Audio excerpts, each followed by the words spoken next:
En 2020, on a égorgé tout ça Kofi. Et maintenant, on va faire un 4e mandat. On ne sait pas qui va mourir. Il ne fera pas un 4e mandat. Voilà. C'est ça que je suis venu vous dire. Mesdames et messieurs, bienvenue sur la chaîne. Aujourd'hui, nous allons plonger au cœur d'un sujet brûlant. Le discours de Laurent Gbagbo contre le 4e mandat d'Alassane Ouattara. Un discours fort, historique, qui secoue la scène politique ivoirienne et envoie un message puissant à toute l'Afrique. Oui, Laurent Gbagbo a dit non. Il a même dit plus. Il a interdit à Ouattara de briguer un 4e mandat. Mais pourquoi ce discours résonne-t-il autant? Qu'est-ce que cela révèle de la démocratie en Côte d'Ivoire et sur le continent? Installez-vous parce que ce que nous allons analyser aujourd'hui est bien plus qu'un simple discours politique. C'est une véritable bataille pour l'avenir démocratique de toute une nation. Chers amis, je voudrais vous remercier d'être aussi nombreux. Mais je voudrais d'abord remercier le Front commun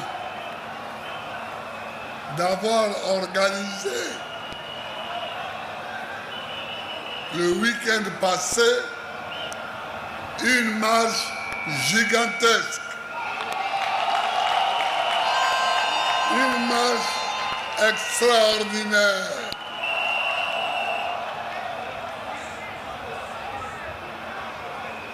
Et vous, je voudrais vous remercier, vous aussi, d'avoir participé à cette marche-là.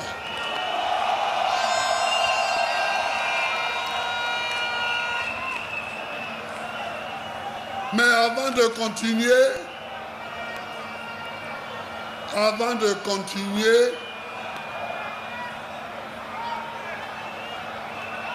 je voulais soulever un petit problème. Un tout petit problème.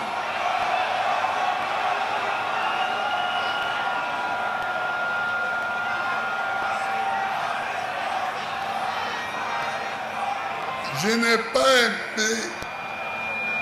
n'ai pas aimé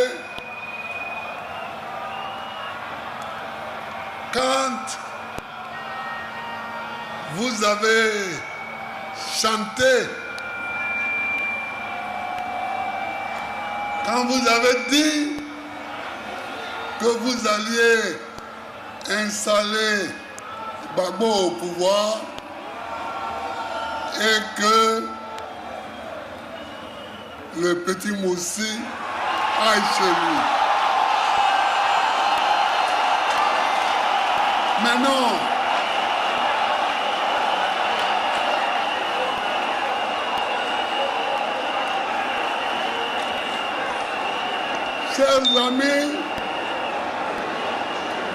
Chers amis,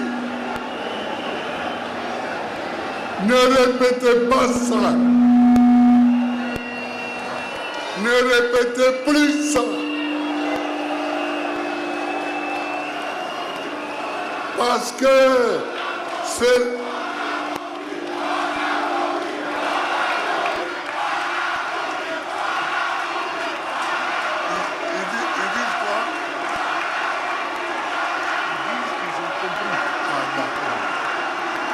Donc, si vous avez compris, c'est bon. Si vous avez compris, c'est bon. Parce que il y a beaucoup de pays qui nous ont aidés.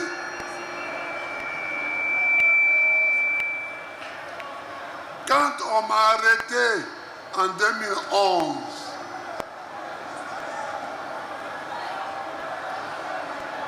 beaucoup de nos camarades étaient en exil au Ghana,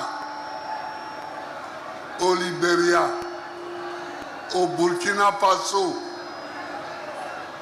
Et au Togo, au Bénin. Vous voyez, et beaucoup sont partis en France. Donc, ça ne ressemble pas ni au PDCI RDA, ni au PPACI.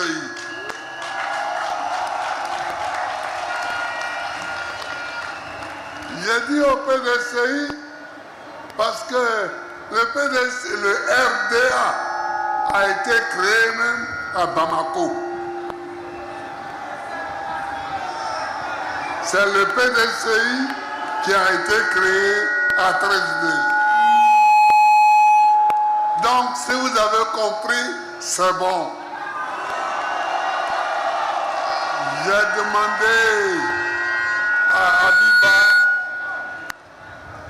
de rédiger un communiqué pour le lundi et ce sera clos.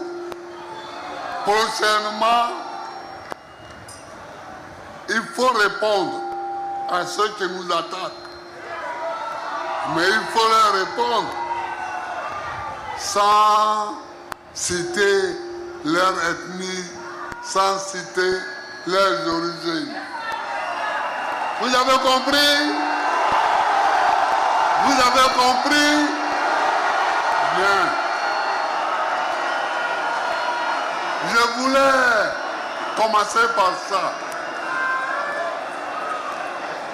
Mais, chers camarades, chers amis,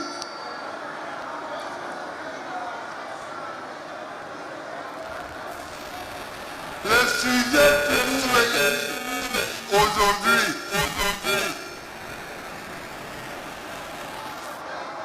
c'est un sujet grave.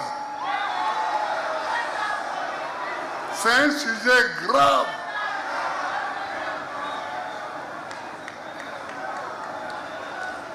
Le RHDP se réunit et demande au chef de l'État d'être son candidat. Ça, c'est un problème qu'on va attaquer tout à l'heure.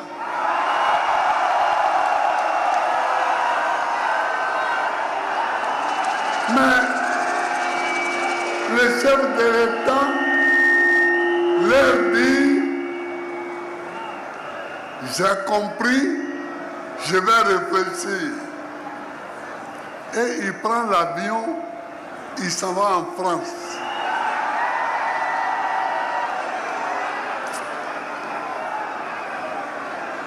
Et quand il rentre à l'Élysée et qu'il sort de l'Élysée, il prend l'avion, il revient à Abidjan et le lendemain il nous dit, je serai candidat.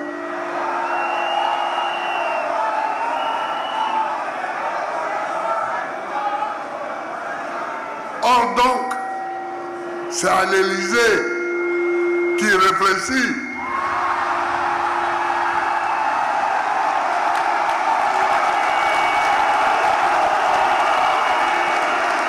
C'est à l'Élysée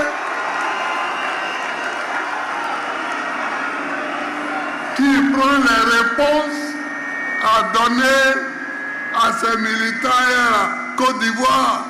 Je n'accepte pas ça.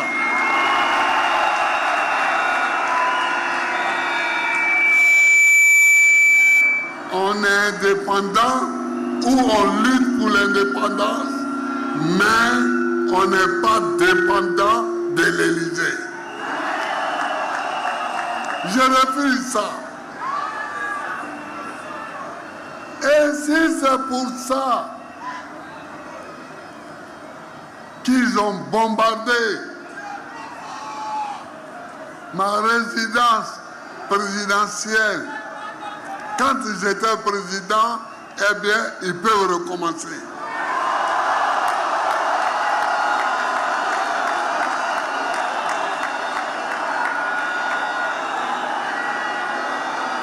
Parce qu'un pays libre, est un pays libre. Un pays libre doit être un pays libre. Un pays libre est un pays libre. Je n'accepte pas qu'on joue de façon si caricaturale avec notre indépendance.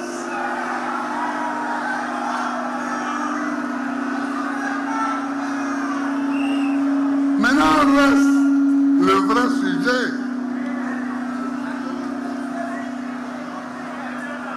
Le sujet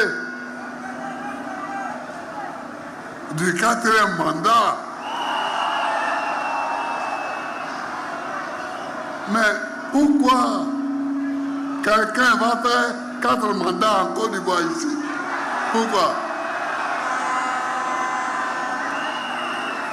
Pourquoi quelqu'un croit que lui, il peut faire 4 mandats en Côte d'Ivoire? Je refuse. Je refuse. Je refuse.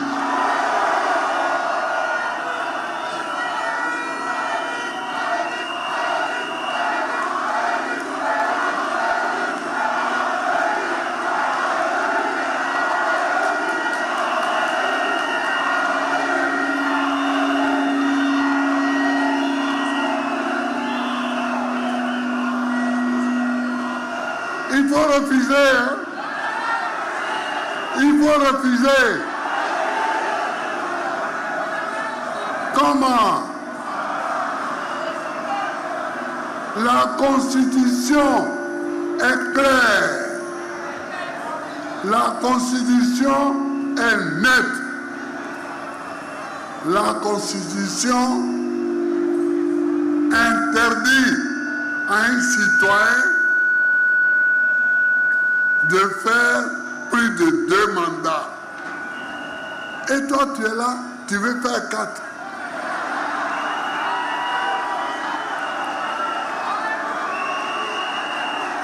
Tu veux faire 4. Mais pourquoi tu vas t'arrêter à 4?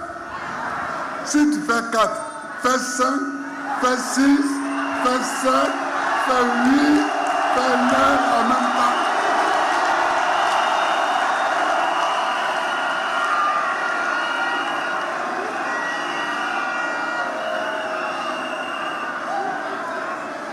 Tu as trouvé tes moutons alors. Tu peux t'asseoir sur eux tant que tu veux.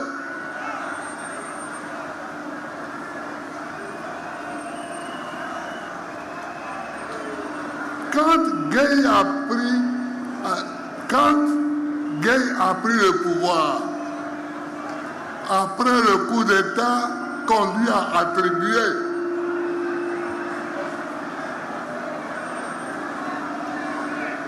il nous a tous convoqués.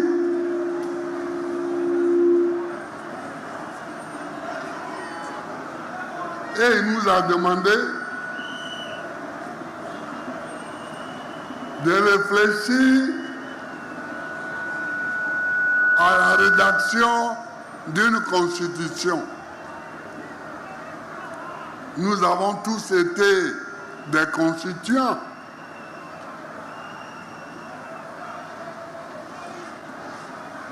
C'est là qu'on a trouvé qu'il fallait limiter le nombre de mandats. Et on a dit 2.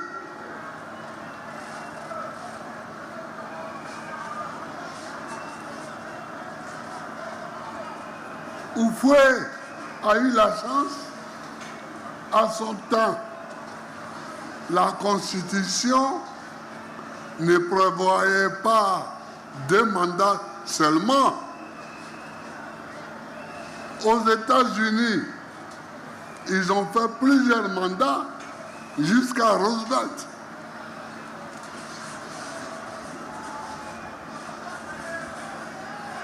Vous comprenez? Mais ici, c'est au moment où on a limité les mandats que quelqu'un vient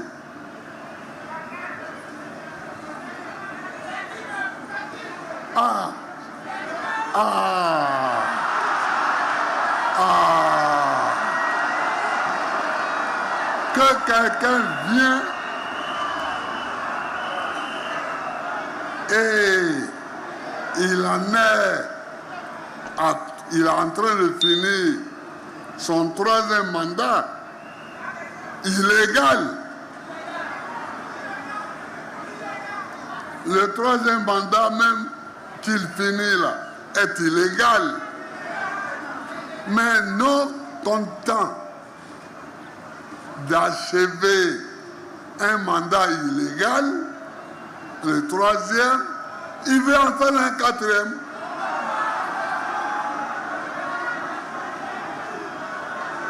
Je voudrais que vous tous qui êtes là, vous alliez lui dire qu'il ne fera pas ce quatrième mandat.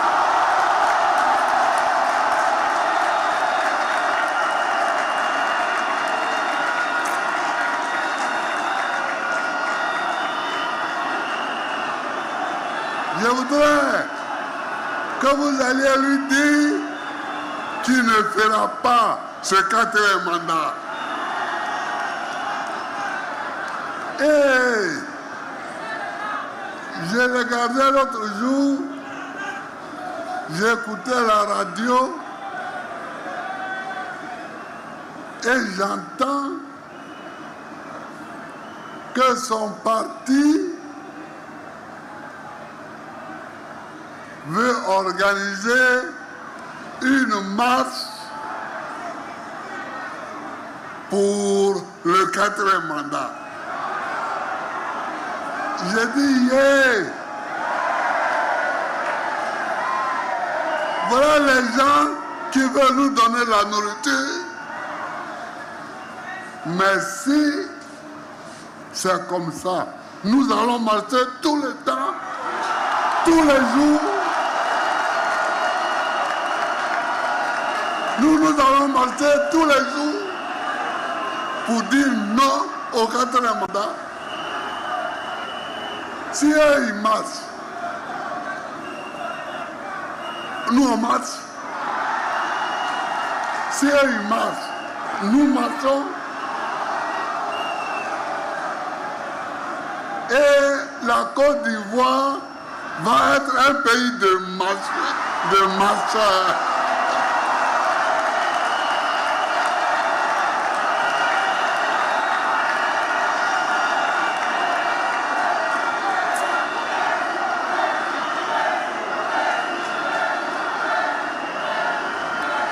Et la Côte d'Ivoire va être un pays de marcheurs. Il faut qu'on sache que notre détermination est nette, est claire. Il n'y aura pas de quatrième mandat.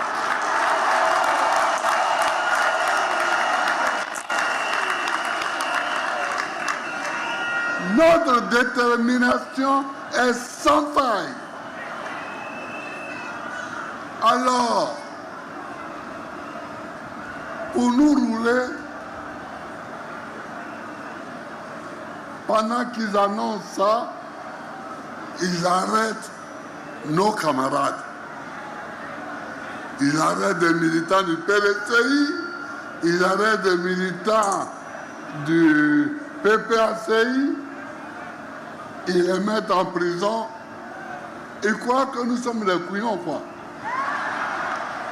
Comme ça, on va laisser le quatrième mandat là, pour aller négocier, pour dire non, libérer Lida Kwasi Moïse, libérer Kone Boubacar, libérer ceci, libérer cela, et puis on va se perdre là. Non! Non! On a compris ça, hein? On a compris ça.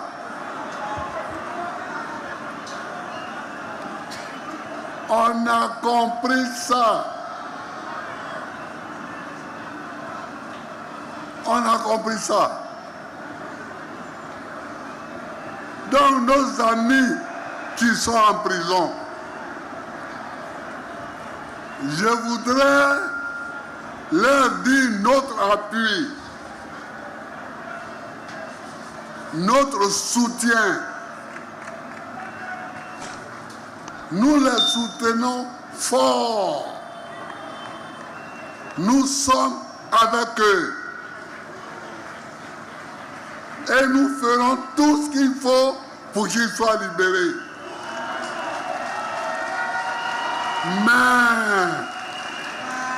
Mais,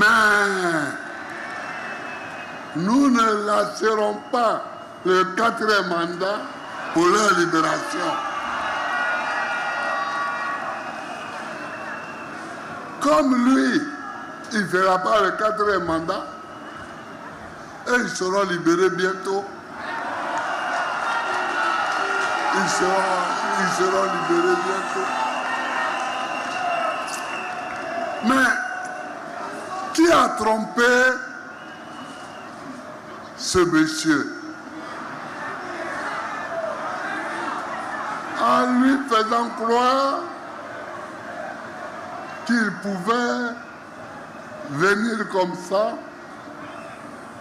et puis dire un coup Amadou Gon est décédé, donc je suis obligé de faire un 3e mandat, et puis deuxièmement il vient, bon, voilà, il faut, comme il y a la paix, je travaille bien, oui. Non. Qui lui a dit ça?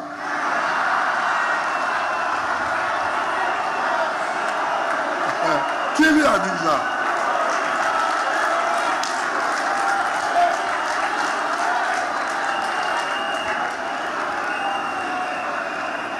Qui lui a dit ça?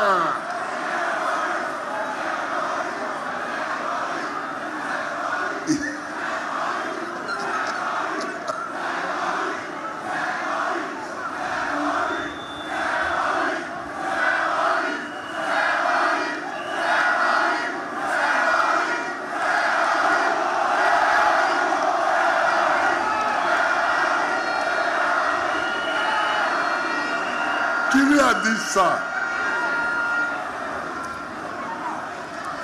Celui qui lui a dit ça l'a blagué. Parce que il faut qu'il sache que le 3e mandat, là, c'est illégal. Mais comme c'est déjà fini, il n'a qu'à se contenter de le finir. Mais il ne faut pas rêver, il ne faut même pas rêver, même pas à un autre mandat. Non, non, non, non, non, non. Non, non, non, non, non.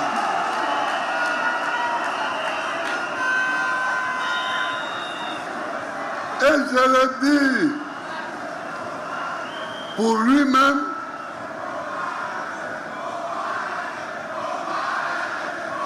exactement, faut pas rêver.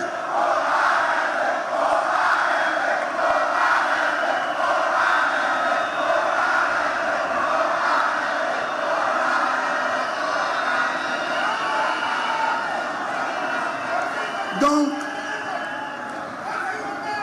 je le dis haut et fort pour lui-même, pour ses soutiens locaux ici, et puis pour ses soutiens extérieurs. Alors, pour être sûr de faire son 4e mandat,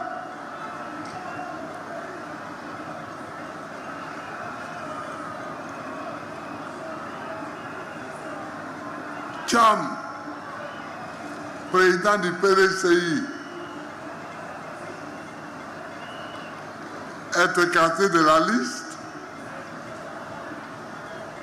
Gbagbo Laurent, président du PPACI, est écarté de la liste.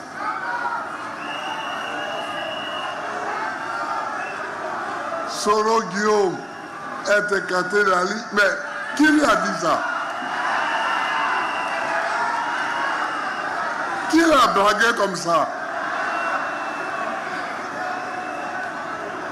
Qui l'a blagué comme ça? Tu viens, les deux partis les plus importants de l'opposition, tu enlèves leur candidat. Et puis tu te poses. Et puis la vie est belle pour toi, hein? La vie est belle.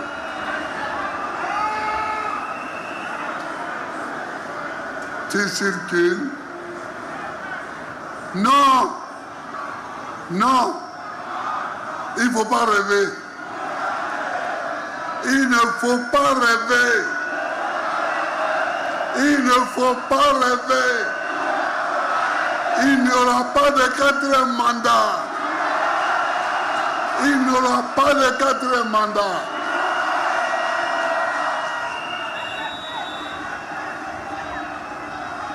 Il arrête les leaders là. Et ils sont nombreux. Ils sont nombreux, les gens qui sont en prison.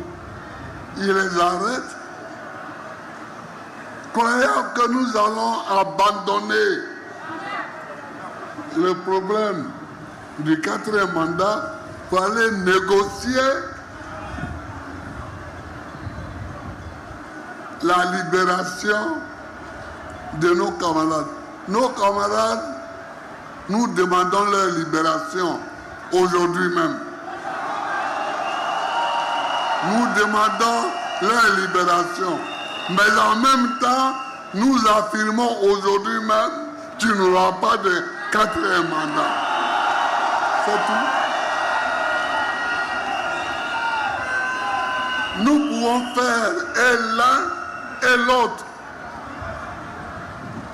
Nous ne sommes pas obligés de faire l'un pour oublier l'autre.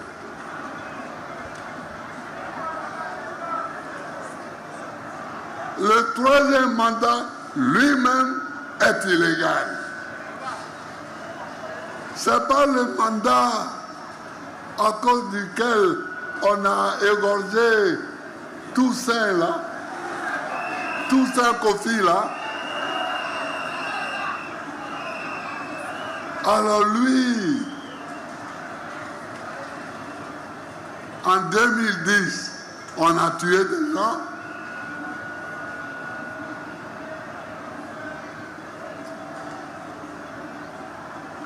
En 2020, on a égorgé Toussaint Kofi.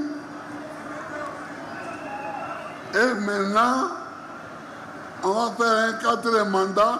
On ne sait pas qui va mourir. Il ne fera pas un quatrième mandat. Voilà. C'est ça que je suis venu vous dire.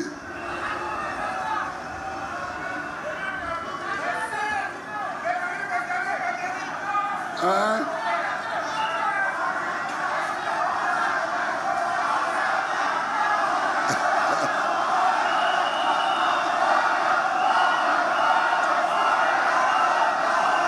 Bon.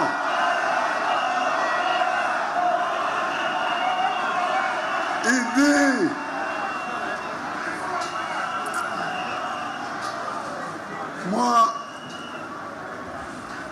moi je ne discute pas sur le fait qu'il a travaillé, il n'a pas travaillé, parce que quand moi je suis arrivé à la présidence de la République en 2000, dans les cartons, il y avait déjà le plan du troisième pont. Le pont Henri Conan Bédéla, c'était déjà là. Et je ne l'ai pas fait parce qu'on avait mis qu'il était payant. J'ai dit, je ne veux pas d'un pont qui est payant entre Marcory et Cocody.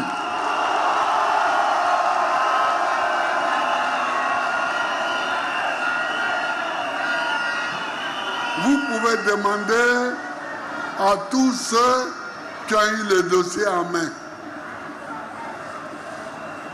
Et on était en train de discuter de ça quand la rébellion a éclaté. Alors, je me suis tourné vers autre chose, vers la Côte d'Ivoire. J'étais pour qu'on fasse une route payante sur l'autoroute, une route payante vers Azopé, mais pas entre Marcory et Cocody. C'est ça. Bon, maintenant,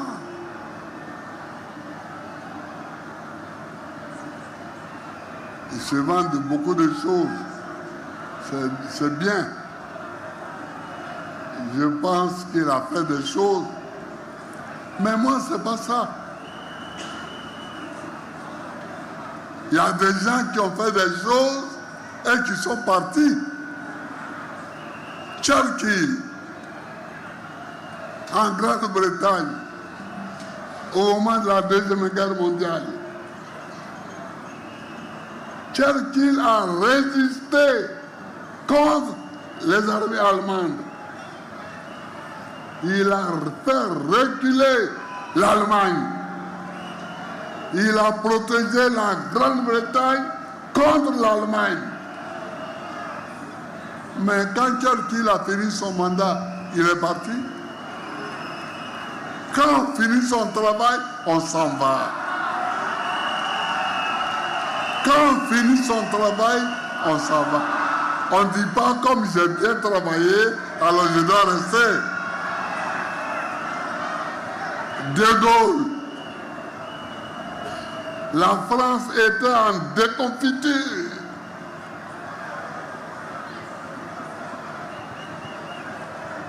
En Algérie, en France même, De Gaulle est venu. Il a fait une nouvelle constitution. Il a redressé la France. Il a travaillé. Mais quand De Gaulle a compris que les Français l'avaient oublié en 1969, De Gaulle est parti. Alors, quand on finit son travail, on s'en va. Quand on finit son travail, on s'en va. Et lui, il a fini son travail. Mais il ne comprend pas qu'il a fini son travail. Il a fini son travail, mais il ne voit pas qu'il a fini.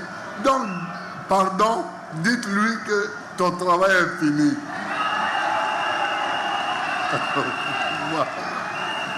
Dites-lui ça. Quand c'est fini, tu t'en vas. Vous comprenez? Quand François Mitterrand a fini et qu'il a fait supprimer la peine de mort, après son deuxième mandat, il est parti. Quand on finit son travail, on s'en va. Répétez ça comme slogan. Quand on finit son travail, on s'en va.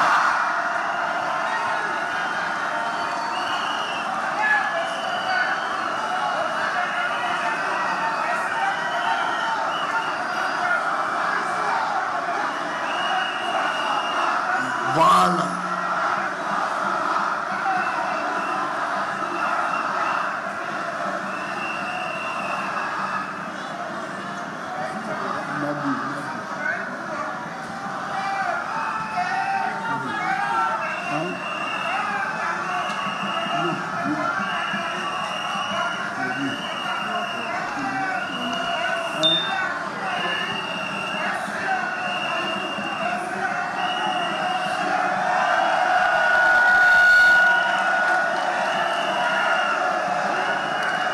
Mais toi, tu n'as pas fini ton travail.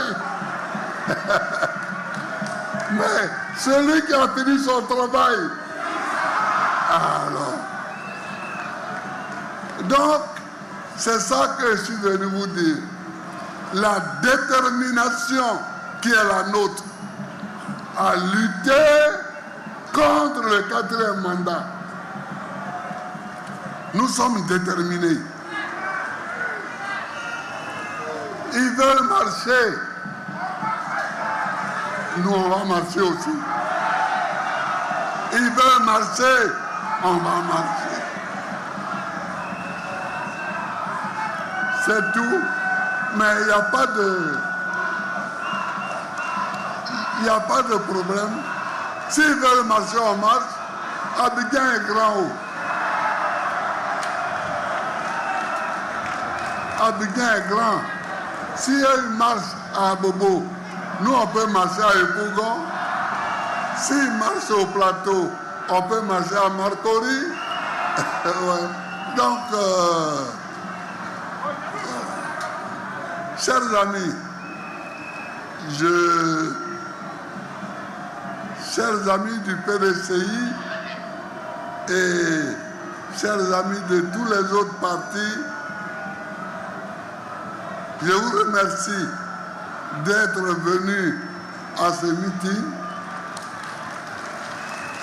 mais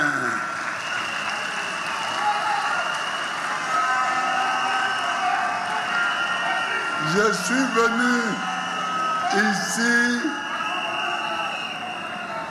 pour dire que je suis candidat. Que je suis candidat contre le 4e mandat. Je suis candidat contre le 4e mandat. Et on me dit que quelqu'un m'a jugé. Quelqu'un m'a jugé et m'a condamné et qu'à cause de ça, je ne peux pas être candidat. Est-ce que vous croyez ça, vous?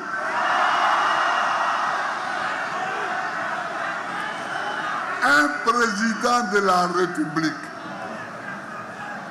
on ne le juge pas n'importe comment.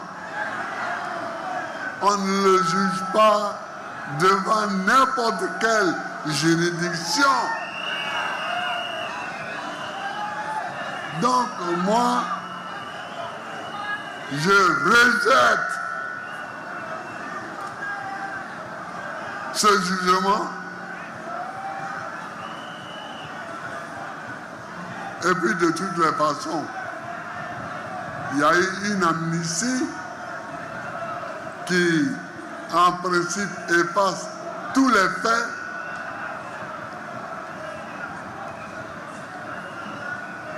Pas les hommes, mais les faits. Alors, quelle est cette amnistie qui est faite de telle sorte que ce sont tous mes amis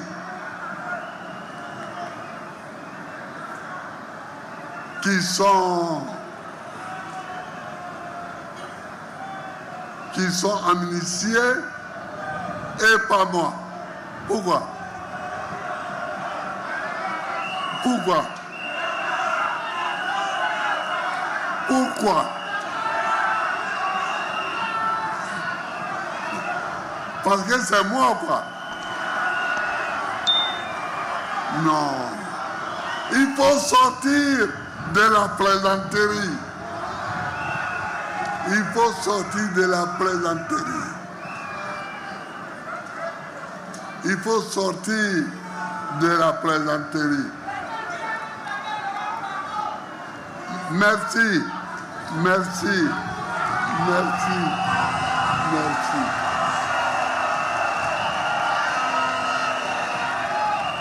Nous allons gagner l'élection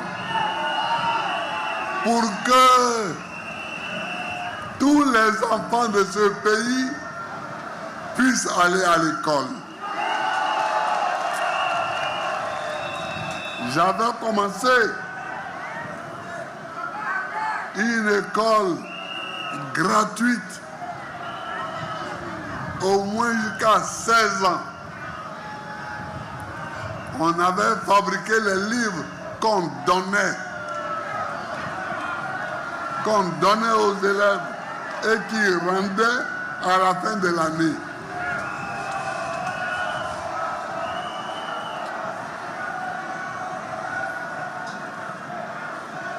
Vous voyez, nous allons gagner l'élection pour que les Ivoiriens soient soignés par l'assurance maladie universelle, l'AMU.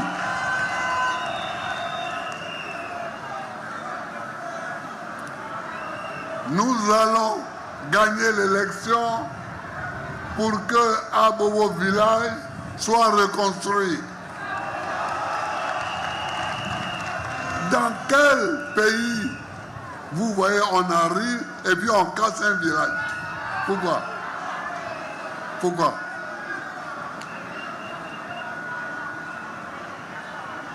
Donc, chers amis,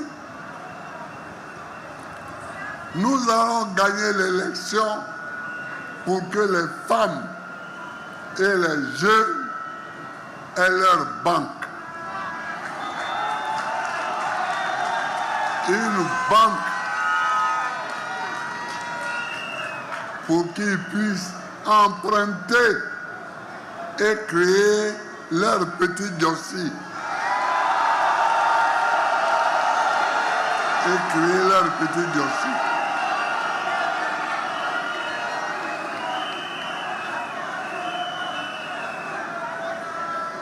Mais tu es président, tu te lèves le matin, tu regardes tous ces jeunes-là au chômage, ils marchent au plateau, ils marchent à Yopougon, jusqu'à le soir, ils rentrent, ils ne savent même pas où aller dormir, et puis tu es tranquille.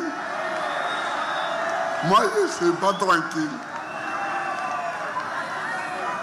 Moi, je ne suis pas tranquille. Donc, c'est pour tout ça que nous allons gagner. Et puis, évidemment, la débat dette qu'on nous a laissée,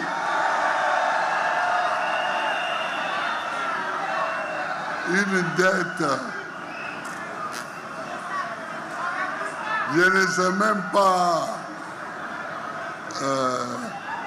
le chiffre maintenant. Je ne sais même pas le chiffre, mais c'est vraiment une dette d'Igba. C'est vraiment une dette d'Igba. Il y a un petit professeur là qui a dit que ce n'était pas un bon français. Un petit... Bon. Mais lui, on le laisse parce que souvent, quand vous n'avez pas le même niveau, vous ne parlez pas le même langage.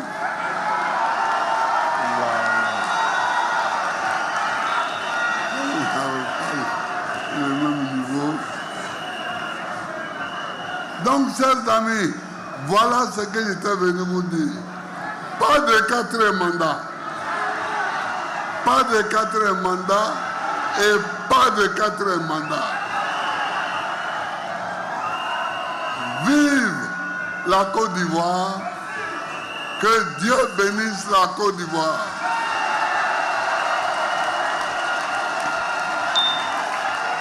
Commençons par le contexte. Alassane Ouattara, après déjà 3 mandats, justifie sa nouvelle candidature en évoquant la constitution de 2016 qui, selon lui, aurait remis les compteurs à zéro. Un argument légaliste mais qui suscite de vives contestations. Car pour beaucoup, il ne s'agit pas seulement d'un détail juridique, il s'agit d'un coup porté à l'esprit de la démocratie qui repose sur une règle simple et universelle, la limitation des mandats. Et c'est là que Laurent Gbagbo intervient. Lui qui connaît les rouages du pouvoir, lui qui a dirigé la Côte d'Ivoire, lui qui a payé cher ses choix politiques, prend la parole et dit fermement « non, ça suffit ». Écoutez bien le poids des mots. Gbagbo ne dit pas « je demande », il ne dit pas « je conteste », il dit « j'interdis ». Un mot fort, un mot lourd de sens. Pourquoi ce choix? Parce qu'il veut frapper les esprits, se poser comme une autorité morale, un gardien de la démocratie.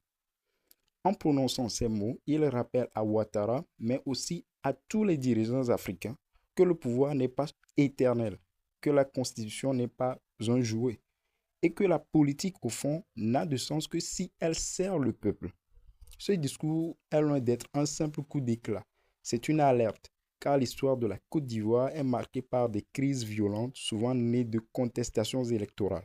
On se souvient des années de guerre civile, des affrontements sanglants, des rancunes toujours présentes. Et Gbagbo, en refusant un 4e mandat à Ouattara, veut prévenir un nouveau basculement. Il dit au peuple, attention, si on laisse passer ça, on ouvre la porte à l'instabilité, aux tensions et peut-être à un retour de la violence. Mais ce qui est fascinant, c'est que ce discours dépasse largement la Côte d'Ivoire. En réalité, il s'inscrit dans un débat continental, car la question des mandats illimités est un poison qui gangrène plusieurs pays africains. Regardez autour, Paul Biya au Cameroun, Museveni en Ouganda, Alpha Condé en Guinée, et tant d'autres qui ont modifié ou contourné les constitutions pour rester éternellement au pouvoir. Chaque fois, les conséquences sont les mêmes. Une frustration populaire, la répression, une crise politique. Et chaque fois, la démocratie recule. Alors quand Laurent Gbagbo prend la parole pour interdire symboliquement ce 4e mandat, il devient plus qu'un opposant ivoirien. Il devient la voix de tous ceux qui refusent de voir la démocratie confisquée en Afrique. Analysons aussi la stratégie de communication. Gbagbo sait parler au peuple. Il sait utiliser des mots simples, directs, qui marquent. En disant « j'interdis », il se place au-dessus de la mêlée politique. Il parle comme un père de la nation, comme un guide qui protège la République. Certains diront que c'est arrogant. Mais en politique, l'efficacité d'un discours se mesure à son impact. Et là, il est indéniable. Ce discours a frappé les esprits. Mais attention, tout n'est pas sans risque. En adoptant une posture aussi ferme, Gbagbo ravive aussi les tensions politiques. Ses partisans l'acclament, ses adversaires dénoncent un homme qui veut redevenir l'arbitre de la vie politique. Ce clivage est dangereux dans un pays encore fragile. Pourtant, réduire ce discours à un simple duel Gbagbo-Ouattara serait une erreur, car ce qu'il dit va bien au-delà des querelles personnelles. C'est une question de principe. Respecter la Constitution, garantir l'alternance, empêcher la personnalisation du pouvoir. Revenons un instant sur l'histoire récente de l'Afrique. Ces 20 dernières années, on a vu des avancées démocratiques notables, des alternances réussies au Gabon, au Ghana, au Nigeria, au Sénégal. Des transitions pacifiques qui montrent qu'une voie autre est possible. Mais à côté, on voit la tentation autoritaire gagner du terrain, des dirigeants qui modifient les lois pour rester, qui se croient indispensables, qui mettent en danger la stabilité de leur pays. Le discours de Gbagbo s'inscrit dans ce combat et dit aux Africains, vous méritez mieux, vous méritez des institutions solides, des dirigeants respectueux et un avenir où la démocratie n'est pas un slogan, mais une réalité. Et ce message, mesdames et messieurs, est crucial parce que la démocratie, ce n'est pas seulement des élections, c'est un état d'esprit, c'est la confiance entre le peuple et ses dirigeants. Et quand cette confiance est brisée par des manœuvres politiques, par des mandats forcés, alors tout le système vacille. En interdisant symboliquement Ouattara de briguer un quatrième mandat, Gbagbo remet cette vérité au centre du débat. Alors, que retenir de tout ça? Que ce discours est un moment charnière. Il rappelle à la Côte d'Ivoire son histoire, ses blessures, mais aussi ses aspirations. Il met Ouattara face à ses responsabilités, mais il met aussi tout le continent face à une question essentielle. Quel avenir voulons-nous pour l'Afrique? Une démocratie authentique avec des alternances pacifiques ou un système confisqué par des dirigeants qui refusent de lâcher le pouvoir? Ce discours de Laurent Gbagbo n'est pas parfait, il est critiquable bien sûr, mais il a le mérite de poser les bonnes questions, de dénoncer les dérives et de réveiller les consciences. C'est un signal d'alarme, une cloche qui sonne pour avertir avant qu'il ne soit trop tard. Et c'est à nous, citoyens intellectuels, jeunes leaders d'opinion, de ne pas rester indifférents. Parce que la démocratie n'est jamais acquise. Elle se défend, se protège chaque jour. Le quatrième mandat de Ouattara n'est pas qu'un débat ivoirien, c'est un miroir tendu à toute l'Afrique. Et le discours de Gbagbo, avec toute sa force et toute sa fermeté, restera comme un rappel historique. Le pouvoir appartient au peuple et personne n'a le droit de s'y accrocher indéfiniment. Nous arrivons à la fin de notre analyse de la vidéo de Laurent Gbagbo. Si vous avez aimé, pensez à vous abonner, à commenter, à liker et à partager ça autour de vous. On se voit pour une prochaine analyse.